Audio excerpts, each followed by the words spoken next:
Hello, good morning, good afternoon, good night. This is Ethan Oliman from California with Red Wall Books, reading Brian Jacks, Martin the Warrior, Chapter 11. Please like and subscribe, comment in the sections. Alright, here we go, yo.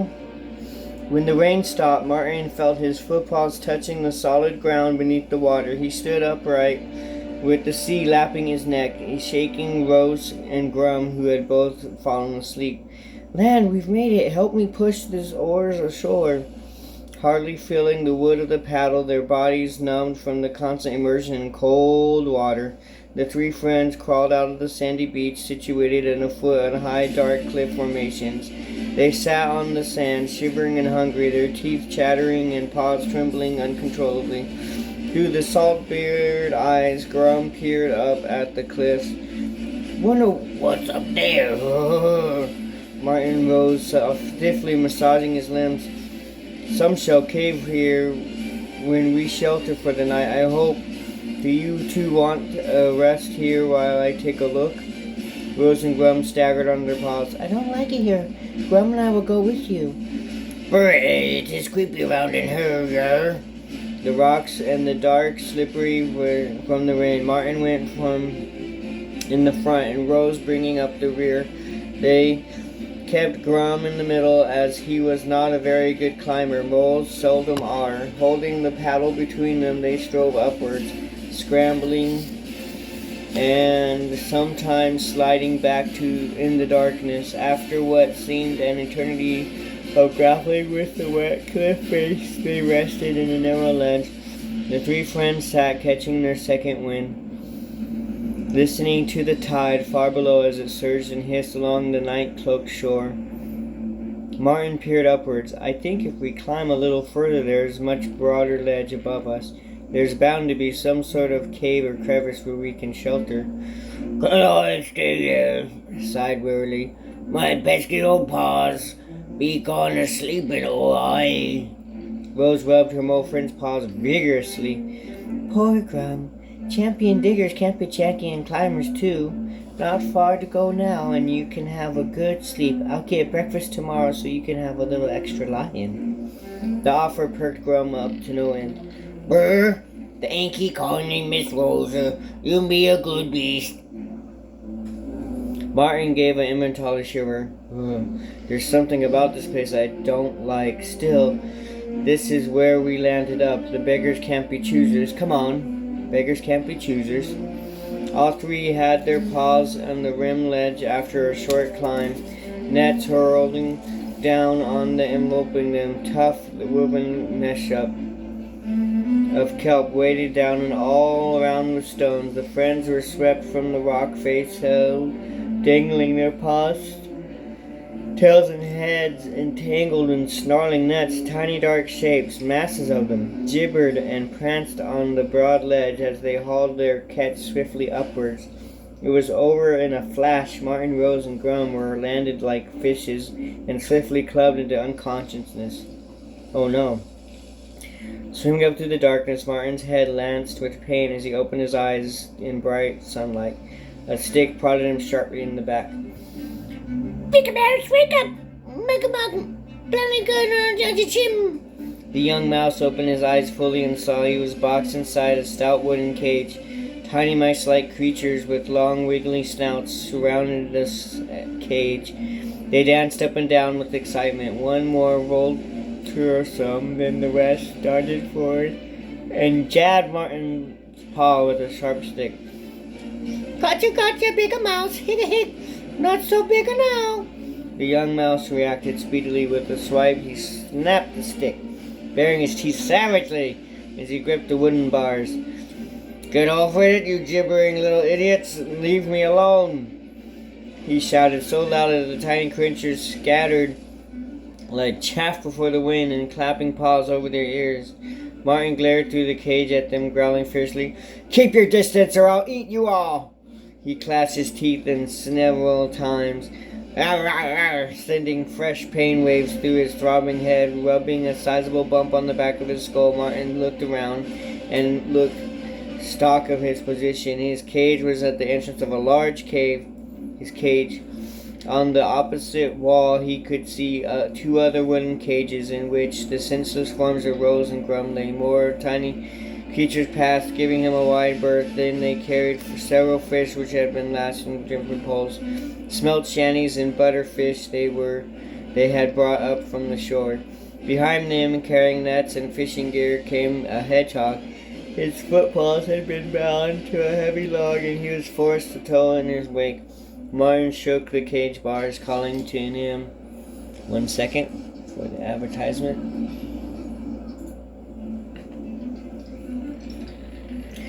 Hey, what is this place, and who are these little wretches? The hedgehog gave Martin a quick smile and friendly wink. I'm Palom, but still I'll get back to you. He was urged by little creatures following up the rear. Hurry, pin piggy, mouth shut.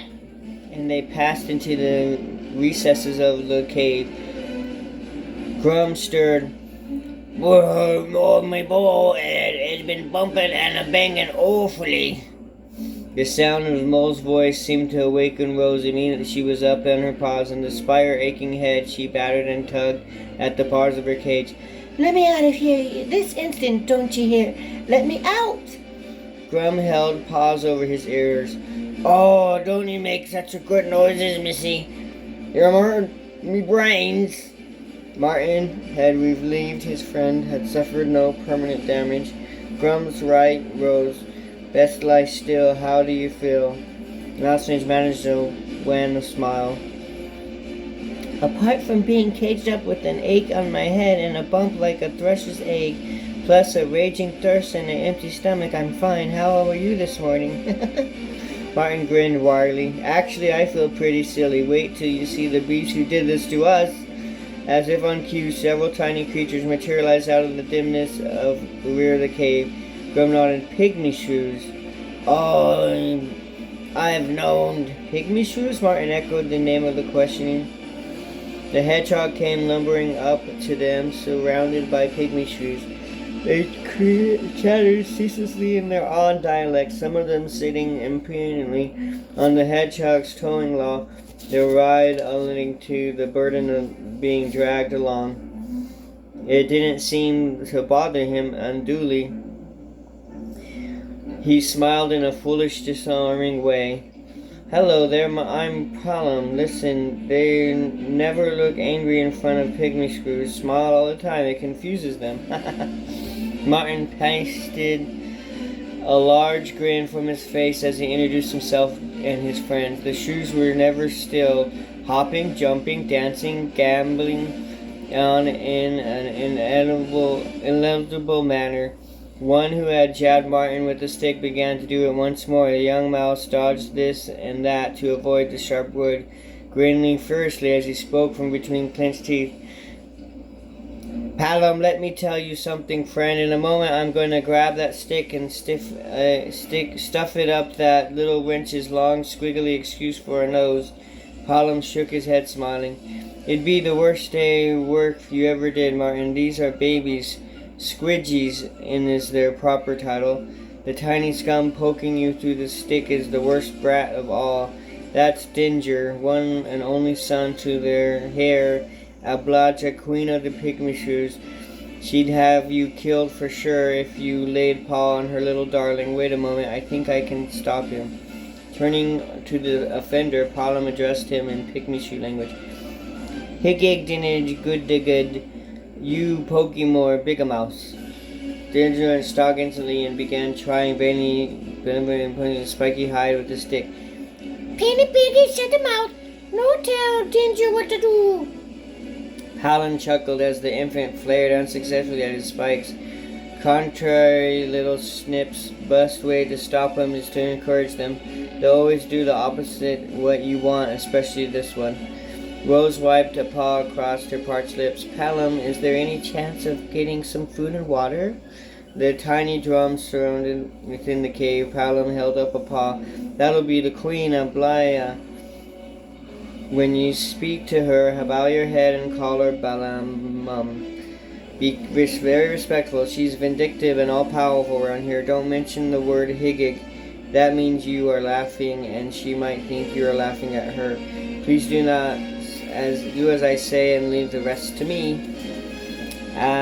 Bala was a plump little figure. She wore golden palanquins and a cloak of light blue. On her head was a coronet shrouded with the bright shell, small pieces and small polished beach pebbles.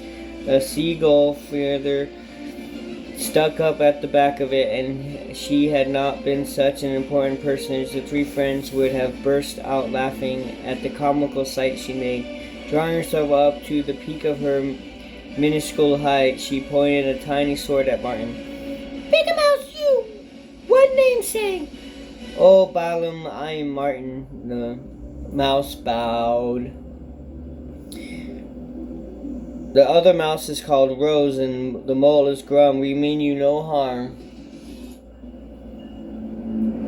To you or your tribe of pygmy shrews. Evan leaped forward in rage, jabbing through the bars her sword so that Martin was forced to jump backwards. Big Mouse, you shrew pygmy? What shrew pygmy? No shrew pygmy here about. Pelham toed his long forward, interceding on Martin's behalf. Mighty great Balaam, silly mouse know not tribe name high beast, still sleepy muddle from bang-a-bang on head place. Martin caught on the Plum's message and rubbed his head, muttering, Ha! Sleepy muddle.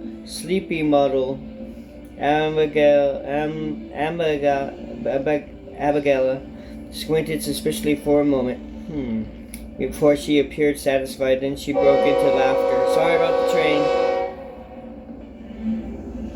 Higgagig. High beast give you plenty later. You sleep silly quick, higgagig. Let's wait for the train to pass. Patience is a virtue. Wish I could buy an eBay.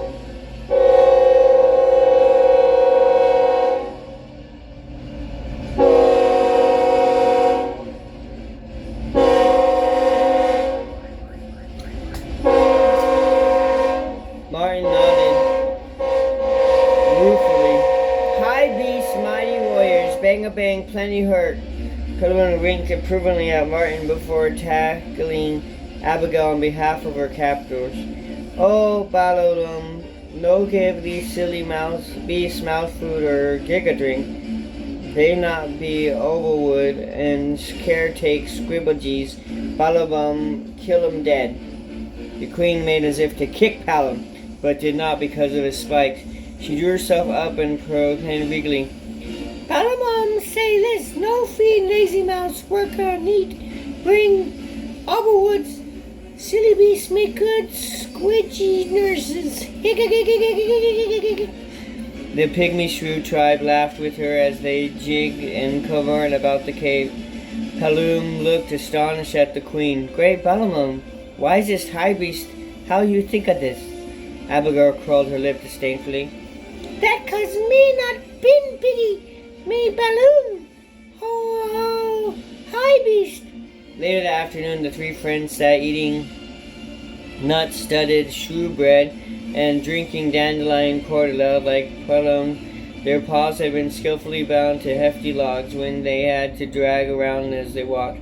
Martin kicked at his obblewood, a wooden obble. Not only that, but we've had to play nursemaid to those tiny squidgy hooligans. I think I would have preferred death. Rose giggled. Oh, come on, Martin. You love them really, especially little Dinger. At the mention of the villainous infant, Martin clenched his paws. Oh yes, I love him so much I could hug him right around his foul little neck, tighter and tighter. Grum finished his meal hurriedly. Look out, you'll cause a little vermin and his crew. Headed by Ginger, a crowd of squidgies descended on the captives. They spilled the color and thrust aside the shrew bread. Ginger prodded Martin with his stick impatiently. Up now, Bigger Mouse. We go parade in Overwoods. Martin and Grum spend the remainder of the afternoon towing the gangs of squidgies around. The tiny beasts sat in the wooden hobbles, singing and laughing uproariously, and they urged their transporters on to greater speeds. Rose had been detailed with plum to clean up the little one's sleeping area and making beds. Martin and his friends picked up much of the pygmy screw's language during the course of the day. It was relatively simple when he realized the high beast tribe spoke of running words together in pairs, sometimes in threes. Toward evening, Martin and Grum supervised Squidgy's slipper time. The mole wiped wild old portage from between his ears as the bowl had been upturned. They squidgers sprenningly be wild little villains. If I'd my little to paw, I'd tan a few tales, I tell you.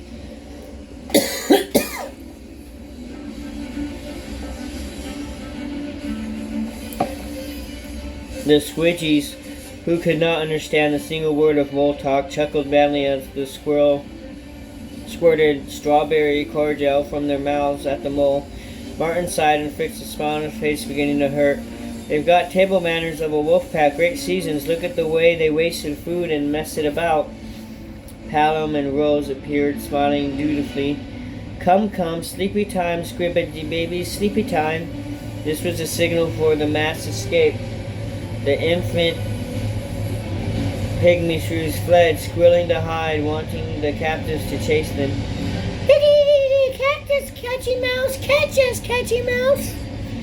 Palom knew all the hiding places from long experience. As they gathered the little ones up for bed, Martin noticed Abigail and several other pygmy shrews watching them carefully lest they become rough-pawed or spoke harshly to the babes.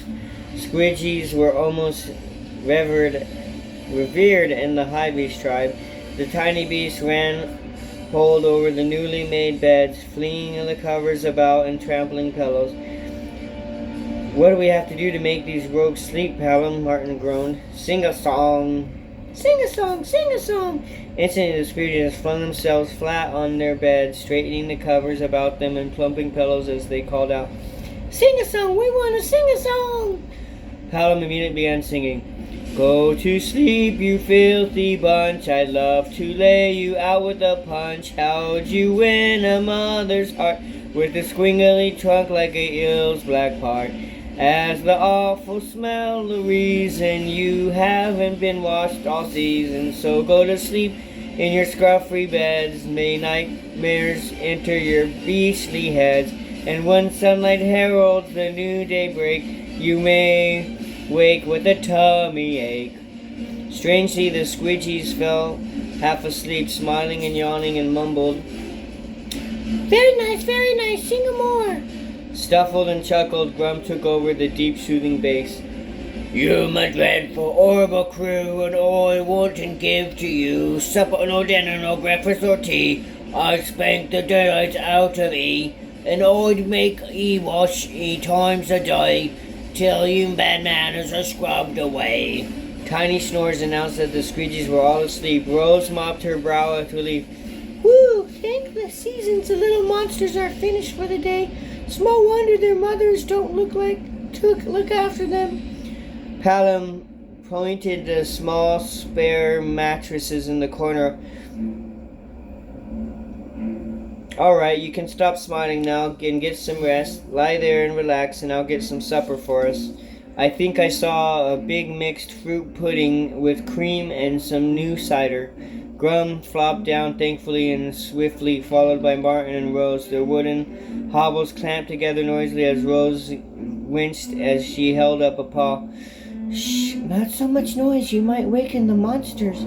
Brr, I'd throw myself off any cliff if that awakened. From slavery to slavery in one easy paw step, where will it end? Martin sighed loud and long.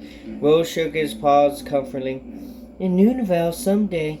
We won't be here all of our lives, and the warrior like you about, Martin. Being a nursemaid is not in your stars. I wonder what became of Brom and Feldon. They've had drifted into the land, no doubt. That Feldon is a good tough squirrel. I know he'd look after my brother. I hope they're all safe and well. Martin could hardly keep his eyes open as he watched Palom approaching, bearing a heavy laden tray. Wherever Feldon and Brome landed up, they couldn't possibly be worse off than us. Nursemaids to those tiny rogues, huh? Alright, love you Jacob, love you Amanda, love you Isaac, love you Zaya, love you Mariah. And please like and subscribe.